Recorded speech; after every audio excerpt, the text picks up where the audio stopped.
আগে আগে দেউতা গৈ আছে আৰু দেউতাৰ পিছে পিছে মই। এয়া ৰাতিপুৱাৰ সময় মানুহ নাজুক স্কুলত পঠিয়াই উঠিয়ে ৰুটি বনালোঁ, মানে ৰুটি চব্জি বনালোঁ আৰু দেউতাই বোলে ব'ল তয়ো মোৰ লগত একেলগে চাহখিনি থৈ আহিবি তাত গৈ, মানে অকণমান অসুবিধা পালে তেওঁ। আৰু সেয়ে এয়া আহিলোঁ তেওঁৰ লগতে আৰু নাৱত বহোঁ, এতিয়া বহি যাওঁগৈ পথাৰলৈ। আৰু এইখিনি সময়ত যে পথাৰত আহি ভালো লাগে, মানে ৰ'দটো যে গাত পৰে ৰাতিপুৱাৰ সময়টো খুব ভাল লাগে। আৰু এয়া নাৱৰ পৰা নামি খোজ লৈছোঁ পথাৰত। আৰু বহুতে মোক এটা প্ৰশ্ন সোধে মানে কমেণ্টত যে বাইদেউ মাছৰুম ওলাই শেষ হৈ যোৱা বেগবিলাক কি কৰে? আৰু সেইবিলাক আমি কি কৰোঁ আপোনালোকক দেখুৱাই দিওঁ বাৰু, মই যিহেতু কাষতে পালোঁ দেখুৱাবলৈ।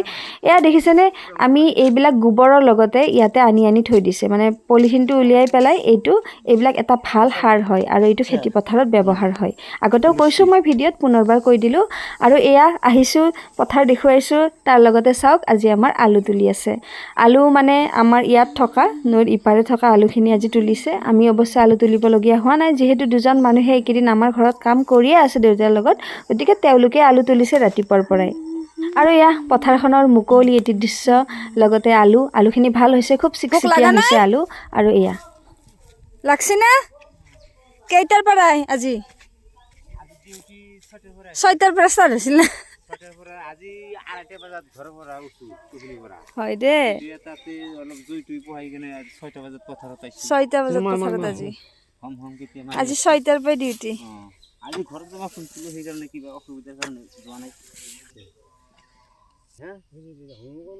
আজি নতুন আলু আৰু মাংস। সেইকাৰণে হৈছোঁ মই আলু নিম। আৰু এয়া আলু তোলাৰ মাজতে তেওঁলোকৰ বাবে অনা ৰুটি আৰু চব্জিখিনি দি দিওঁ, যিহেতু আহিছোঁ ময়ে ভগাই দিওঁ। আৰু এয়া ৰুটি চব্জি, অৱশ্যে ভোকো লাগিছে তেওঁলোকৰ, যিহেতু ৰাতিপুৱাৰ পৰাই কাম কৰি আছে পথাৰত, 6 বজামানৰ পৰাই কামত লাগি আছে আৰু এতিয়াতো 9:30 বাজি গ'ল, গতিকে ভোক কিয় নালাগিব নহয়নে? আৰু তেওঁলোকক দি উঠোঁ আৰু তাৰপিছত মই বেছি সময় নকৰোঁ, যামগৈ, যিহেতু ঘৰতো কাম আছে মোৰ ভালেখিনি। আৰু সেয়া তেওঁলোকে এতিয়া খাই থাকক, মই এবাৰ পথাৰখন চাই আহোঁ। মানে পথাৰত অকণমান বস্তুৱে নিব আহিছোঁ মই, বেলেগ নাই, আলু নিম। মানে আজি ঘৰত মাংস বনাম, ইহঁতক মাংসৰে ভাত দিম, গতিকে এই আলু ঘৰত ডাঙৰ আলু নাই, তাৰমানে সৰু সুৰা আলুবিলাকে খাই আছিলোঁ আমি। আৰু ডাঙৰ আলু নিবলৈ দেউতাই বোলে ব'ল আলু তুলিছোঁ তাৰ পৰা আনিবি, আৰু সেইকাৰণে মই আলু নিবলৈ আহিলোঁ। লগতে এয়া বিলাহীৰ খেতি দেখিছেনে, বিলাহী মানে এতিয়াও পকা নাই, কেইদিনমান বাকী আছে বিলাহী পকিবলৈ, গতিকে সেয়াই। আৰু আনফালে আছে ধনিয়া যে নিওঁ মই আহিলেই, এক কোচা লৈ যাওঁ। আজিও আহিছোঁ যেতিয়া, নহ'লে দেউতাইতো পাহৰি থাকে ধনিয়া নিবলৈ। আৰু ধনিয়াৰ যে যি গোন্ধ, ধনিয়াৰ একদম গোন্ধই আমোলমোলাই থাকে এইখিনি আহিলেই। আৰু এয়া ধনিয়াখিনি উঠাই লওঁ বাৰু।